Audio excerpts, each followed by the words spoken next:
irruption de dizaines de gendarmes et policiers au domicile de M. Jean-Pierre Mougou Belinga pour procéder à son arrestation sans convocation préalable et à des perquisitions sans mandat de perquisition en violation des dispositions des articles 103 et suivants du Code de procédure pénale.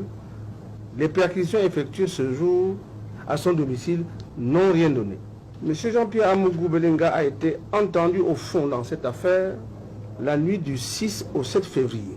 Il a répondu à toutes les questions qui lui ont été posées et a contesté toutes les accusations à lui imputées et dénoncé des questions qui tendaient à le faire apparaître comme le supposé commanditaire de l'assassinat de M. Martinez. Il est à noter que s'agissant de la perquisition au domicile de la seconde épouse, Madame l'avocat général Sarah Limunga, épouse Mougou Belinga, les gendarmes s'y sont introduits de force et par effraction, défonçant les portes à la hache et à l'arrache-clou, ce après 18 heures, et en l'absence de la composante policière de la commission mixte, ils ont interpellé manu militari les occupants et visiteurs du dit domicile qui n'ont été relâchés que 24 heures plus tard, sous garant. Il a été demandé à M. Jean-Pierre Mougou Belinga s'il maintenait sa première déclaration sur laquelle il connaissait bien le colonel Ndaoué. Il a répondu par l'affirmative en indiquant notamment que ce dernier venait souvent le voir pour le dépannage et lui filait souvent des informations sur les activités sécuritaires frontalières avec la Centrafrique et la Guinée équatoriale. 10 février 2023, deuxième confrontation entre le lieutenant-colonel Ndaoué, Justin, et M. Jean-Pierre Mougou Belinga. Lors de cette seconde confrontation, caractérisée par son surréalisme digne d'un scénario de film américain, a été caractérisée par des volte-face successives du lieutenant-colonel Ndaoué. Contrairement à ses premières déclarations, il affirme avoir reçu une mission de M. Jean-Pierre Mougou Belinga de faire taire le journaliste Martinez Zogo pour ensuite déclarer que la mission consistait à lui donner une bonne correction. Pour enfin indiquer qu'après l'avoir enlevé et torturé, ses équipes l'ont laissé vivant. Les différents scénarios proposés par le lieutenant-colonel Ndaoué, caractérisés par des rétractations, des aveux contradictoires et des accusations légères, ne peuvent résister à une analyse sérieuse car ils donnent l'impression d'être à tout moment sous influence. Bonjour les enfants, c'est papa. Bienvenue dans notre deuxième podcast de la journée les enfants, bienvenue à la clinique. Ça y est, c'est bon, tout le monde a signé. Il faut signer la pétition, hein, les gars. Ça monte, mais il faut la signer. Parce que vous allez voir ce que ça va donner. Je me rassure que vous avez signé. Là, vous avez écouté Maître Tchunga. Ça, c'est l'avocat du Zomlor. Le plus important, c'est ce qu'il dit. Pour que vous compreniez exactement à quel point le Zomlor est dans la merde. Et pour que vous compreniez que notre pays, ce qui se dit, l'assassinat de Martinez Zogo, n'est que l'arbre qui cache la forêt. Il suffit que vous écoutiez seulement l'avocat, Maître Tchunga, parce qu'il ne parle pas en l'air. Hein. Dès que vous écoutez bien Maître Tchunga, vous comprenez très vite que l'assassinat crapuleux de Martinez Zogo n'était que l'arbre qui cache la forêt. À l'intérieur, ce sont des primaires violentes chez les crapules. On va prendre une parole fondamentale que Maître Tchunga dit. Et il doit aller en prison pour ça. On demande aux Zomlor, des Zomlor, est-ce que tu connais le colonel Ndaoué? Il dit oui, par l'affirmative. Je vous dis que 95% des gens qui disaient que non, le Zomlor est peut-être innocent, disaient que le colonel Ndaoué ne le connaît même pas. Il y a même des gens, j'ai des amis qui disaient que non, peut-être que le colonel Ndaoué ne le connaît même pas. Donc dès l'instant où on a d'abord réglé ce problème, c'est que le colonel Ndaoué connaissait très bien Jean-Pierre Mougou Belinga. Le colonel Ndaoué le connaissait très bien. On demande maintenant à Jean-Pierre Mougou Belinga, c'est pas moi qui parle. Je vous dis toujours qu'il faut vous calmer avec les... C'est pas moi qui parle, c'est le compte rendu de l'avocat. On demande maintenant à Jean-Pierre Mougou Belinga que tu connais le colonel Ndaoué? Il dit oui. On lui demande que quel rapport entretenais-tu avec le colonel Ndaoué? Amour dit que le colonel Ndaoué est un de ses bons petits. Que c'est un de ses bons petits qui venaient souvent le voir au bureau pour le dépannage. Vous comprenez ça? Est-ce que c'est clair? C'était son bon petit qui venait souvent le voir au bureau pour le dépannage.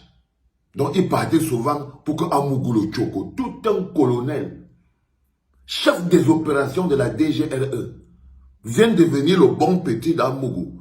Jusqu'à il pas voir Amougou, pour que Amougou le dépannage, pour le dépannage. C'est que c'était son bon petit qui partait souvent le voir pour le dépannage. Je reste d'abord sur le dépannage. Vous-même, vous avez les bons petits. Vous-même, vous avez les bons petits. Beaucoup de gars ont les bons petits. Même les filles, le mot bon petit, on peut aussi mettre pour les filles ma bonne petite. Vous savez très bien, quand un gars veut même cacher quelque chose, il va envoyer un gars, quelqu'un aller parler à une fille, s'il envoie son bon petit. Le bon petit est toujours le mec de confiance. Le bon petit est toujours le mec de confiance. Donc il a présenté le gars comme son bon petit. Ça veut dire qu'il pouvait également l'appeler son homme à tout faire. Parce que le bon petit, c'est ton homme à tout faire. Go me colle la go là et pas. Go me placer sur et pas. Go me bailler le gay là-bas il pas. Go me bailler la bière là-bas il pas. Va donner la lettre. C'est le travail du bon petit. Le gars qui vient là pour le dépannage. Donc Maître Tchunga dit que première relation qu'on lui demande, quelle relation existe entre Jean-Pierre Mougou Belinga et le colonel Danoué? Jean-Pierre Mougou Belinga dit que le colonel Danoué c'est son bon petit. Je vous ai expliqué à quoi sert le bon petit. Le bon petit, c'est celui qu'on envoie faire n'importe quoi. C'est le dépannage. Et pour le dépannage, deuxième chose, on lui dit, est-ce que c'était seulement les histoires de dépannage? Ou bien il y avait quelque chose d'autre? On ne parlait pas peut-être des histoires de l'amour. Hein. Il dit que non, non seulement le petit venait souvent pour le dépannage, c'était son bon petit, mais le petit, il venait lui donner les informations sur la situation sécuritaire dans la frontière entre la Guinée équatoriale, avec les pays, la Guinée équatoriale et la Centrafrique. Donc, le colonel, si je me répète, pour que ce soit clair, pendant que vous êtes en train de signer la pétition, que Amougou Belinga dit au commissaire du gouvernement, selon ce que dit Maître Tchungang, l'avocat de Jean-Pierre Amougou Belinga, les gens qui disent là qu'on invente les informations, il dit que le colonel Danoué venait souvent voir Jean-Pierre Amougou Belinga pour lui donner les informations sur la situation sécuritaire dans les différentes frontières du Cameroun, notamment la RCA et la Guinée équatoriale.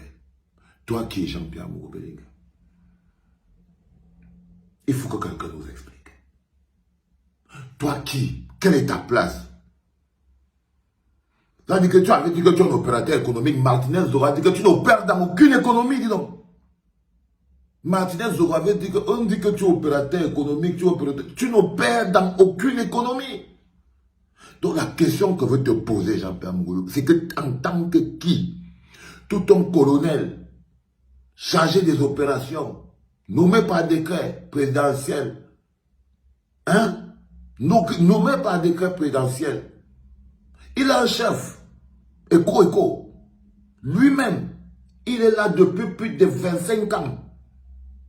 Il laisse le Eko pour venir te donner à toi, Seigneur, pour venir te donner à toi, Jean-Pierre Amougou Belinga, les informations sur la situation sécuritaire dans les frontières, dans nos frontières avec deux pays. C'est-à-dire qu'avec la RCA, et tout le monde connaît ce qui se passe aujourd'hui en RCA, c'est l'une des zones les plus instables d'Afrique francophone. La RCA, c'est un repère des djihadistes en ce moment. C'est l'endroit où il y a le plus de rébellions. C'est l'endroit là où on a stocké la plupart des armes qui avaient fui de chez Kadhafi. C'est une zone d'une instabilité à nul autre pareil. Les rois en RCA, c'est les rebelles. D'abord, quand tu pars à RCA, tu as les rebelles, tu as les djihadistes, tu as les déserteurs, tu as même... Il y a même des gens qui... C'est là-bas, les gens pas attachés. On prend les gens, on achète les gens en RCA... on achète les mercenaires à RCA comme on achète le pain. Tu pars à RCA, tu fais une commande, je veux 50 mercenaires, je vais aller faire tel business. On te donne tes 50 mercenaires, tu n'as pas fait ton business. Là-bas, là, on vend, c'est en tas les mercenaires à RCA. C'est-à-dire que c'est là-bas où c'est la zone la plus instable. Donc, l'avocat, Maître Tchonga, de sa bouche, dit que le colonel Danoué était le bon petit de Jean-Pierre Mourou-Belinga, dont son homme a tout fait, dont il a envoyé Quench le bonhomme. C'était son bon petit. Et il n'était pas seulement son bon petit. Dans le cadre de son travail, il prenait les informations sensibles. Parce que les informations sécuritaires dans les frontières, c'est des informations sensibles. C'est des informations sensibles.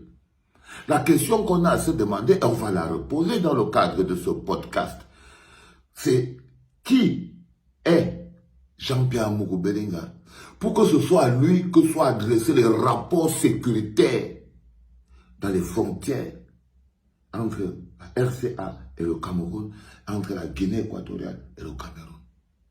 Qui est Jean-Pierre Mourou-Belinga?